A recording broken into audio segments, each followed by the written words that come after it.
Transportation. And let's see if my machine restarts.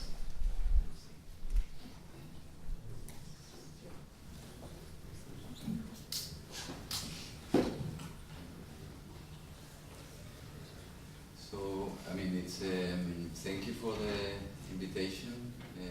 We are very happy to be here and have the opportunity to substitute someone who probably was much more relevant, at least than me.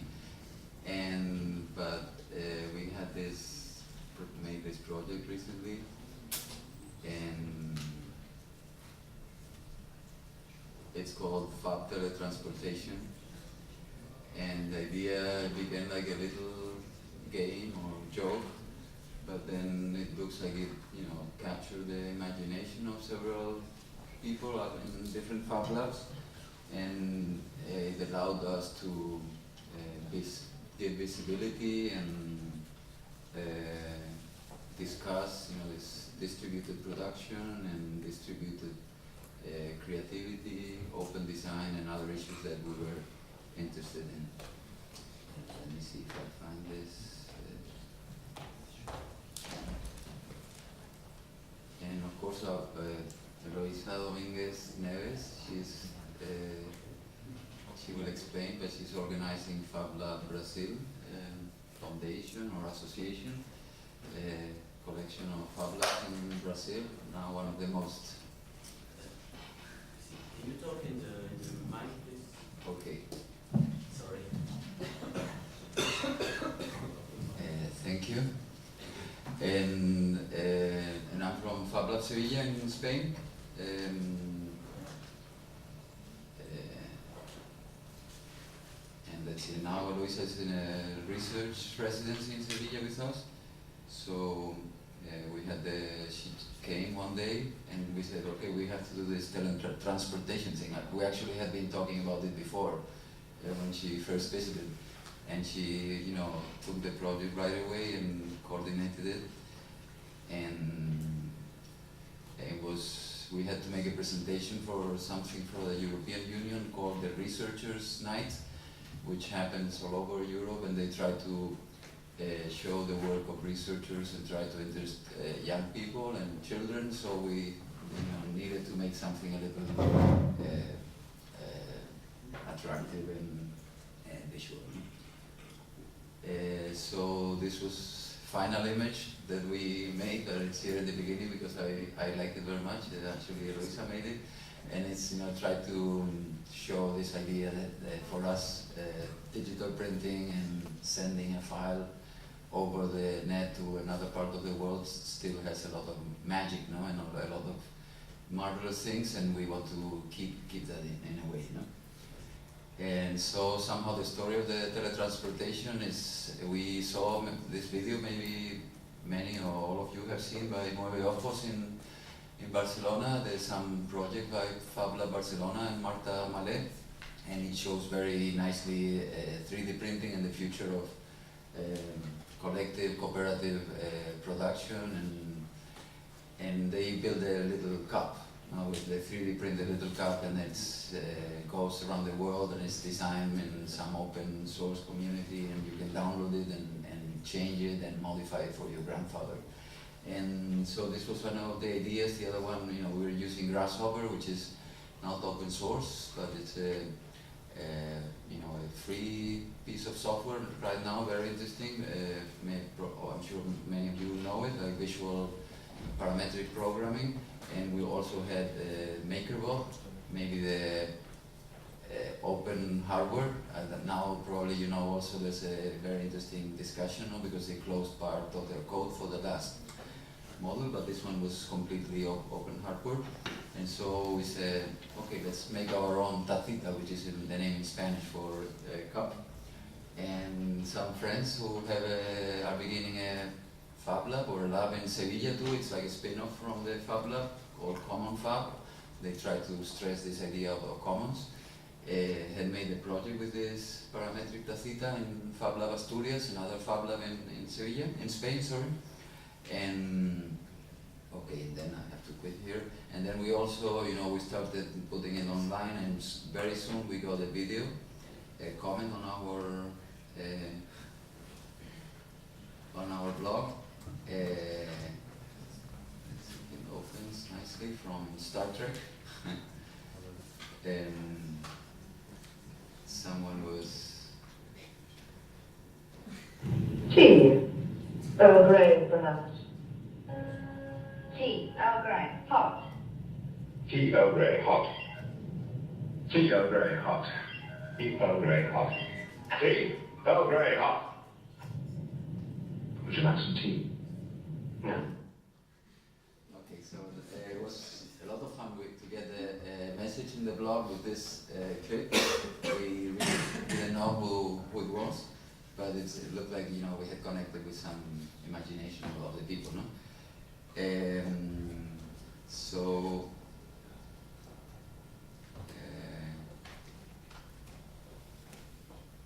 okay, so we had this, when the conversation went like that, we had the parametric sign for the cup. I mean, something quite simple, but very interesting to teach people about parametric design.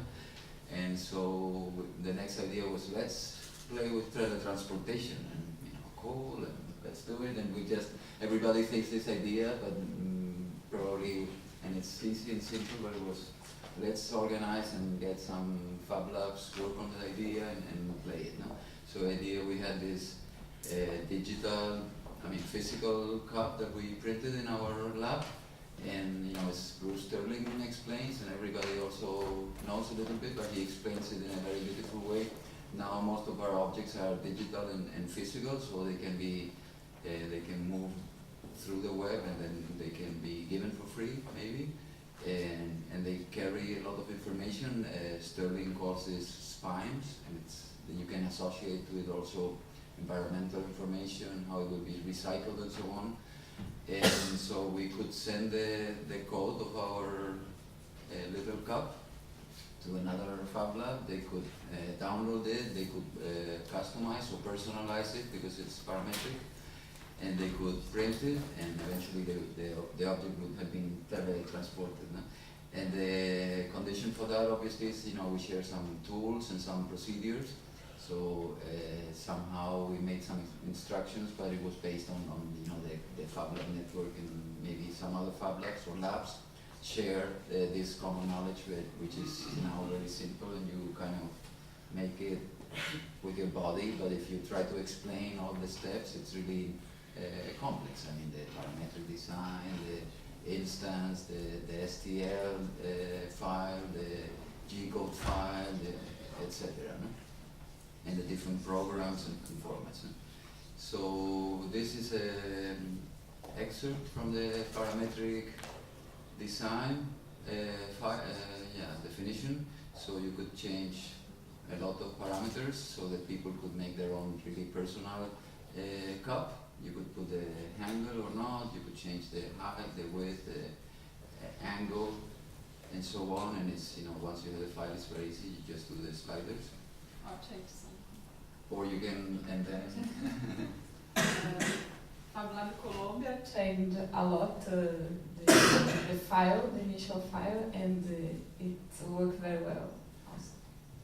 Yeah, once you have the open file, open idea, people start really not wanting to stick to the basic file and really invent new things. Huh? So it was our first idea of, you know, how it can change typical you know, collection of families.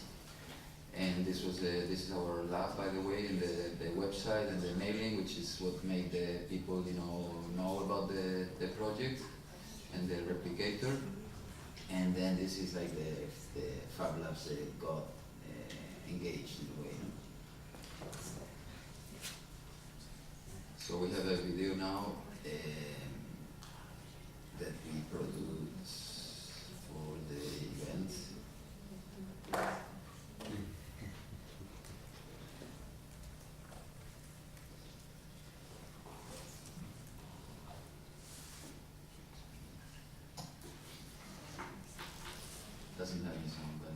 No, it's just the process that started in Fab Lab Sevilla.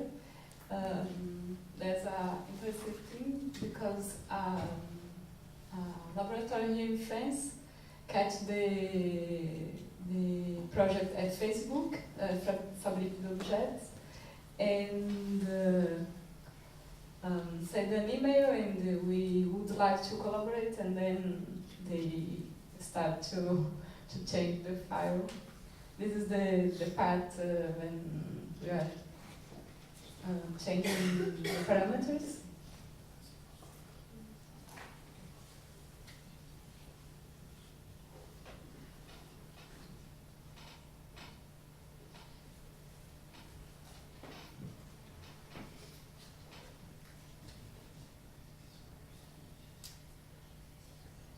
Grasshopper is not free, but it's interesting because it's very visual to learn. It's a good step to go on to really coding probably. And once you have the shape that you like, you cook it. That's the name, and you get like an actual, parametrics file, but a digital file of an object which is now fixed. So this was the teletransportation. And we had a couple of labs in Spain, Ultra Lab, who's not the Fab Lab, Fab Lab Barcelona, Fabric in Lyon, Fab Lab Sao Paulo, Fab Lab Kids. Fab Lab Kids Brazil participated. Then the kids, all the kids wanted to print then own cup, and the helpers. This is the process of all the laboratories. They send us a video.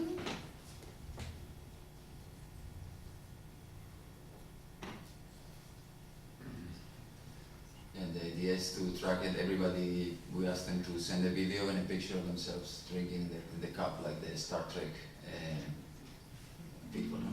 Yeah. And somehow this was happening very much simultaneously around the globe. No?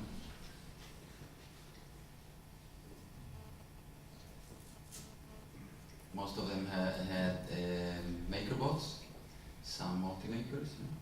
Yes, one in France they have a Ultimaker, and the other laboratories they have a maker bot. And the RepRap. RepRap in Brazil, yes. In Fab Lab Kids they use RepRap.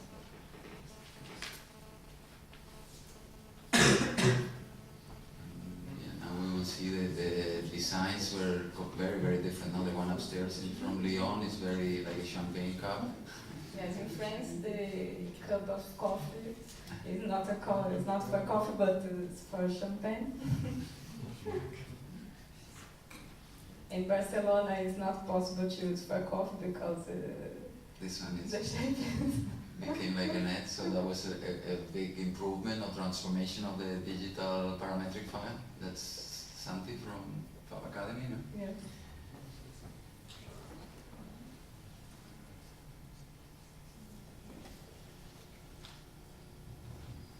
And it's not done, no? Oh, that's it. So next step, maybe we have to make more complex the concept, but it could go wider, no? Yes. And so let's go on a little bit.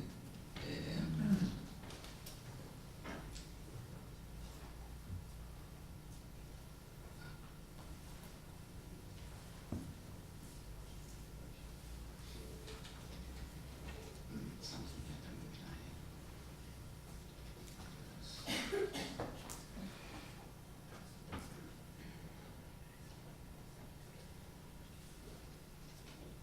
Sorry about this. So we will show you some pictures of the if I can. Yeah.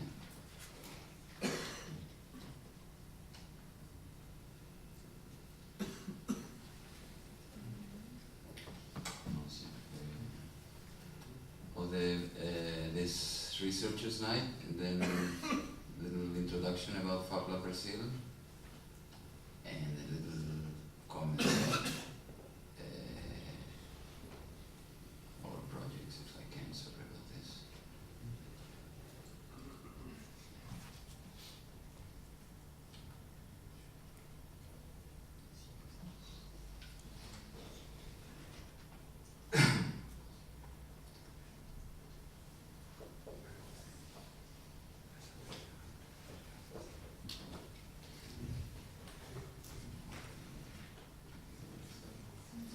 Sorry about this.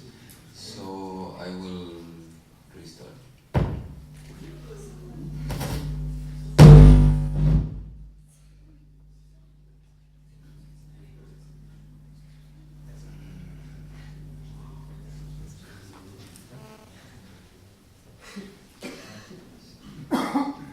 So maybe I can advance a little bit now. I didn't, sorry if we repeat something because I don't understand all the French, but I like this mentioning Deleuze and Guattari, even they are very special, but I wanted to talk a little bit about Guattari in our work in Sevilla, and this idea of the three ecologies, and maybe the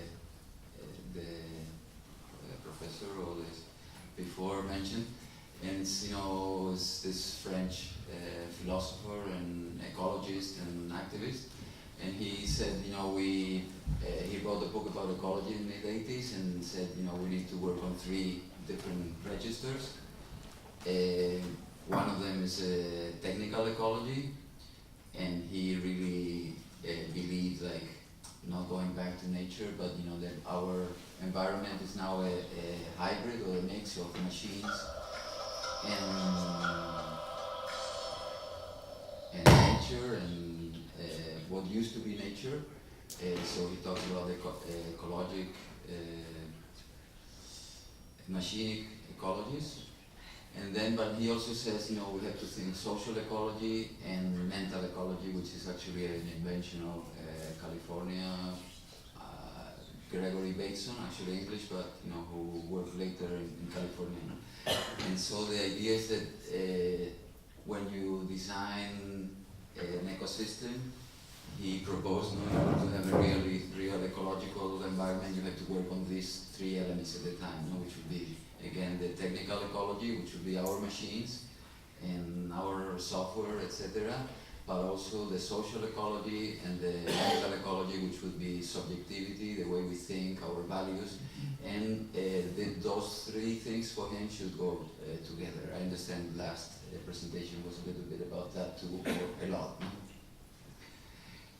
So somehow, probably and again, Guattari, he says in the same book, like, even though our socio-technical development is really advanced, and he was writing in the 80s, and now we're much way forward in many ways, usually the social formations and the subjective production is really behind. No? We can't really give the right use to all the use that would be ecologically sound and socially sound to our and so somehow, as I think many other speakers have said, and Peter Troxler was quoting Neil Gershenfeld himself, probably in Sevilla our main effort is trying to keep up with the technological knowledge or advances in a modest way, but really trying to work on this subjective dimension, or, you know, the values, and but also the social ecology that Fab Labs may generate. No? And in this way, Fab Lab Teletransportation was working on this subjective dimension, to try to make it attractive, seductive, and fun to young people and old people, and really see the very cool dimension of what can be done with Fab Labs and Fab Lab networks and open design and open knowledge. No? Sorry.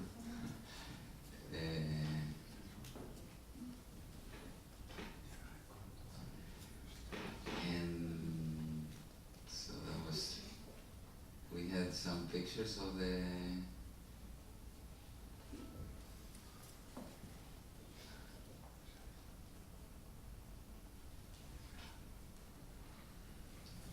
different people, and maybe with this we can speak a little bit about Fab Lab Brazil and finish.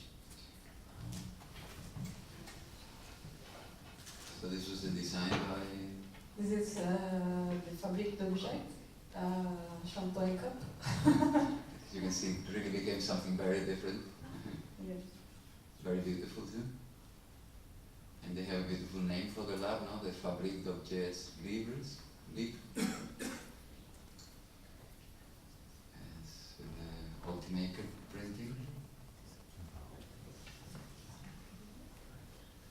is from Fab Lab Sevilla. This is Ultra Lab Madrid. With the new proprietary software by MakerBot, by the way.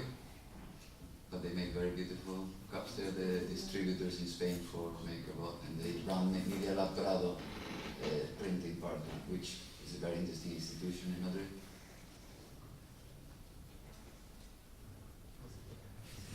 This is Danny and Gustavo. We got them, unfortunately.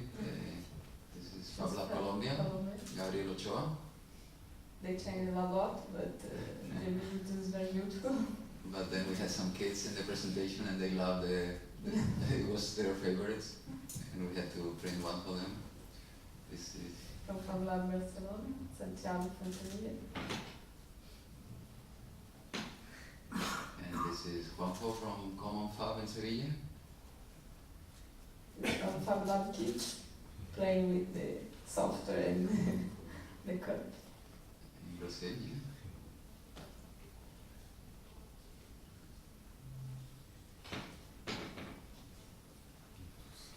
Everybody wants to take a picture with the cup.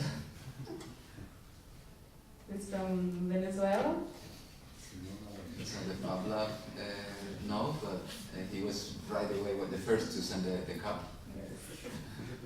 The They, materials. they did a very interesting video also.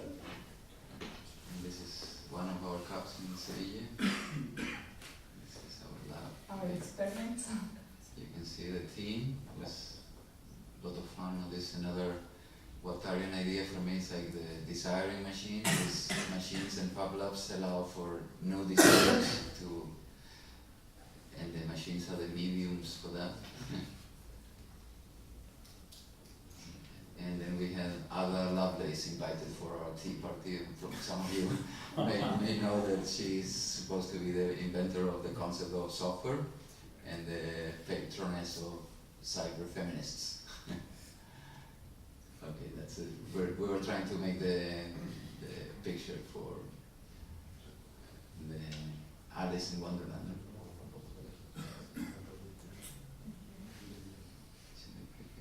And this was a result of the photography section. Okay.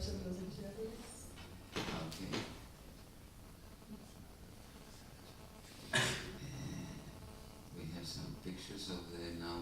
Of the presentation of the Noche de los Investigadores. And it was a surprise for us, the child that asked for a cup because he was vegetarian. And he told me it is like a magic, this printing this cup. So this is our team, and okay. Oh, this was a. This is actually the cup.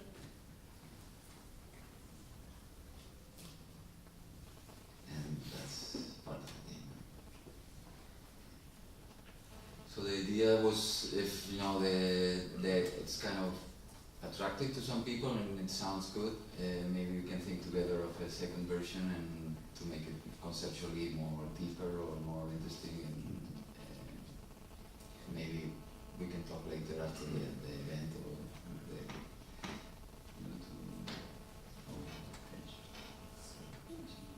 Okay, so we're a little, I think, behind with schedule. We can finish here, and if you want.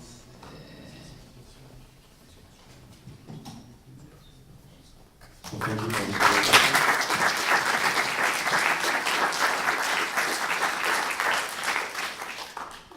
You should bring some of this cup of tea for the coffee break. So who wants to start with the question about this presentation? It can be French question. Try to translate.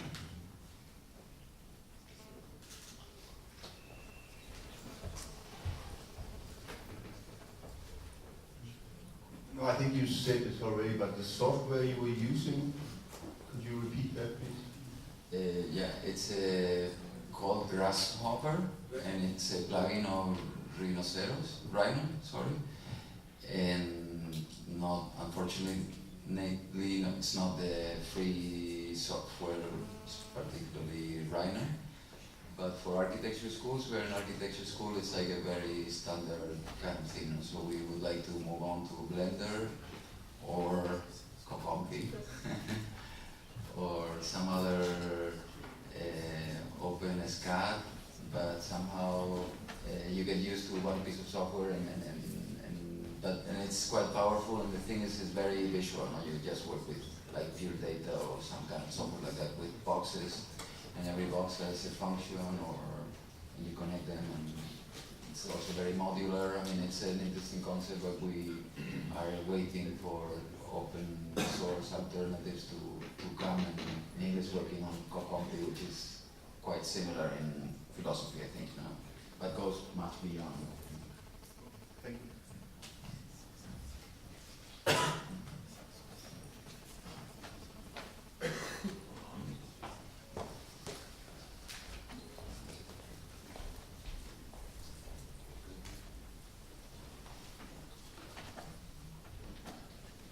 Thank you for your talk. You seem to have had a lot of fun in this project.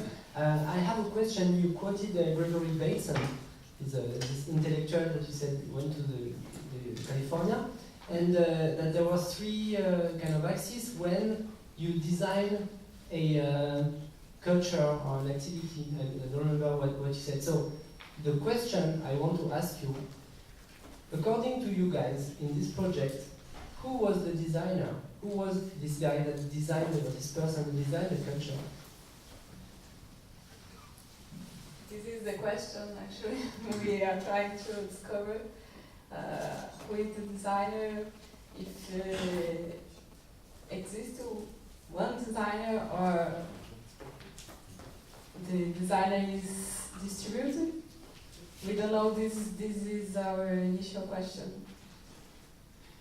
Yeah, we didn't have the time because actually we learned we were going to do this together yesterday somehow. No, not we started working, but we had this tree of the authors of the project, and because at some moment our friends who did the CUP workshop before, they said, "Oh, you didn't give us credits," and I said, "No, we did, but you know, it's like many people, no, because we have Grasshopper developers, we have Rhino developers, we have Makerbot developers, we have some friend who had the first idea for teletransportation. The first time I told him about 3D printing, he said, "Oh, this is like teletransportation." Pedro Soler, that some of you may know.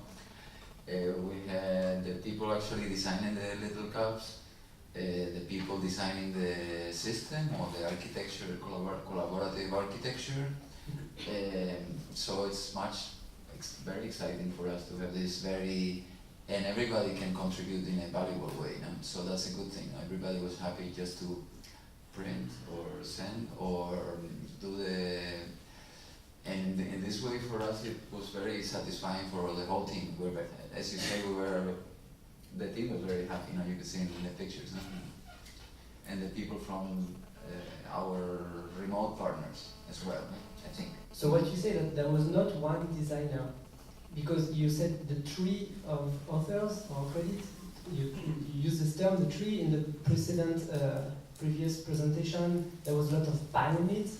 So there was this idea that there is some body or something at the top and then it distributed. What you say now is that maybe there was not one superior power that would tell the other, that there was not a power that would say, "Oh look, I have made a prototype and then you will replicate and you will do like me." What I saw is an amazing diversity of projects, like this kind of bolt cup. It's not even a cup, it could be used in a car. I mean, this is a very different approach than the standard pyramidal organization that we know in society, and I think this is what looks very nice in your activity. Yes, I feel that all the cups is designed from all the people. It's not, I'm in Sevilla drawing this, this is my cup, no. This is from Barcelona, it's a part of my job. Colombia also is and everybody's feeling this way, I think. Hello. So I saw there was a lab printing cup which was Fab Lab Kids. Could you talk a bit more about this? I mean, is it only oriented towards kids, or is there some? I mean, how does it work? Well, in Brazil, we have been working with Fab Lab Kids for 2 years, more or less. And the first one, Tomás, that is here from Fab Lab Barcelona, Benito helped us, and Costa Rica with the circuit boards. This is the second edition, and we are working more with draws. With the kids draw this problem, and we try to construct with 3D printer or electronic circuits. And this was a coincidence because the Fab Kids was being developed in Brazil in this time, and I sent the file, and the Alex that is coordinating this decided to put in the program. Well, we were starting actually, but I think Fab Lab Kids is a program that is perfect for Fab Labs because kids knows how to work with the machine better than us. And these kids that asked for a cup, I asked him to modify the parameters and did very well, and sent to the machine and worked really, really great. This is the web page of Fab Lab Brazil. We are trying to put all the information in Portuguese, and the videos and the web page of all the labs to facilitate information.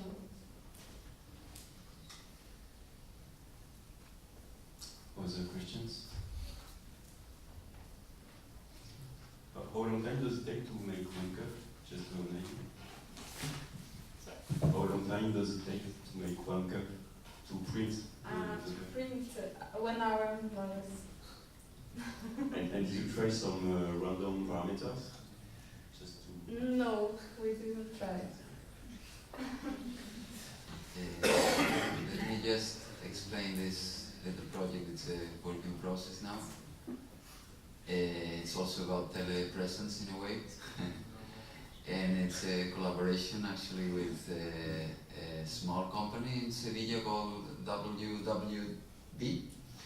And it's for the Ibero-American Summit. It's like meeting all the presidents or the ministers of Latin American and Spanish.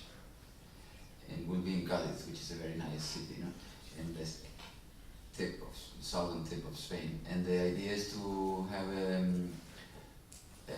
hacked, let's say, urban screen that belongs to the city. They have a network of urban video screens, and we put there, or our partners put their Linux machine in a software called Scenic, which is a free software video conferencing, actually an alternative to Polycom. And then you can see, and we build in the Fab Lab like this strange piece, which is like a telephone, but you know, you have here the ear, and here you can speak with a microphone, and here is for children or for someone in a wheelchair. So you can go in the public space and speak and see the people in Cartagena de Indias. That's the main node that we will be opening on November 14th. And the people in Cartagena de Indias, it will be like a screen mirror in a way, the same piece. We tried to make it with Fabio that you might know also from IAC and maybe Fab Academy. But at the end we were building both in Fab Lab Sevilla and sending it to Colombia. Next time if the network grows and incorporates other cities, so it will be public spaces connected in real time, like no deviation. We will try to, we're designing this with open Creative Commons, share alike, so that people can just download the piece and print it, or in this case mill it and put the electronics. and we hopefully will be opening it on November 14th. So the inside is the electronics here and to the other side. But we will upload somewhere the information so you can see it. Looks interesting.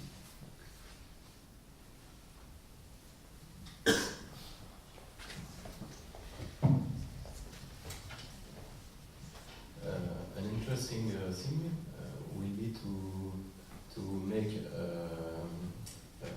virtual model of cup in a fab and send in other fabs the printing, and in the other fab you have the surprise to have this, and so make an open printing sales between many fab to send happy birthday or I don't know, like hello world. Have you already tried something like this? Have you already tried something like this? No, it was surprising to see they would send us the pictures and then, oh, look what this guy did or Gabriel did or the people. It was a little dimension of a surprise, but I guess when you open the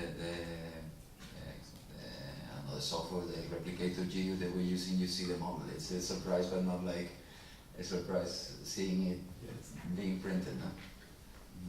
It could be, isn't it possible to deport the software that controls the printer? So you only have the printer connected to the software without any graphical interface, and you can just put on the printer and wait for the results. Yeah, probably you can, but it's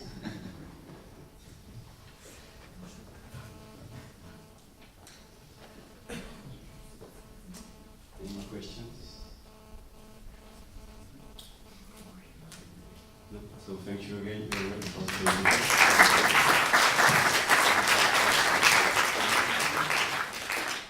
now we have a small break, and after this